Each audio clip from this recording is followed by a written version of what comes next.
Hello అండి అందరికీ. ఎండు చేపలు ఇవి కొంతమంది చాలా ఇష్టంగా తింటుంటారు, కొంతమంది అసలు వీటి వాసన వాళ్ళకి పడదు, తినరు. అయితే ఇవి కూడా ఆరోగ్యానికి చాలా మంచిది అంటున్నారు. అంటే వీటిలో క్వాలిటీ ఉంటాయి కదా, అలాంటి ఎండు చేపలు తీసుకోవాలి, పాడైపోయినవి కాకుండా. అలా క్వాలిటీగా ఉండే ఎండు చేపలు తీసుకుని తింటే ఆరోగ్యానికి మంచిది. వీటి వల్ల మనకి ప్రోటీన్ దొరుకుతుంది, ప్రోటీన్ ఫుడ్ ఇవి.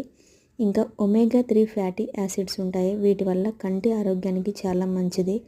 విటమిన్ B12 అనేది అన్ని ఫుడ్ ఐటమ్స్లో ఉండదు, దీంట్లో ఉంటుంది. కాల్షియం, హార్ట్కి చాలా మంచిది. ఇది బ్యాడ్ కొలెస్ట్రాల్ని తగ్గిస్తుంది, వెయిట్ పెరగకుండా చూస్తుంది, బోన్స్కి మజిల్స్ స్ట్రాంగ్గా ఉండేలా చేస్తుంది, ఇమ్యూనిటీ బూస్టప్ అవుతుంది. దీంట్లో ఇంకా అయోడిన్, జింక్, సెలీనియం, రాగి ఇలాంటి మినరల్స్ కూడా ఉంటాయి. దీనిలో టమాటా దోసకాయ కర్రీ వేసుకుంటే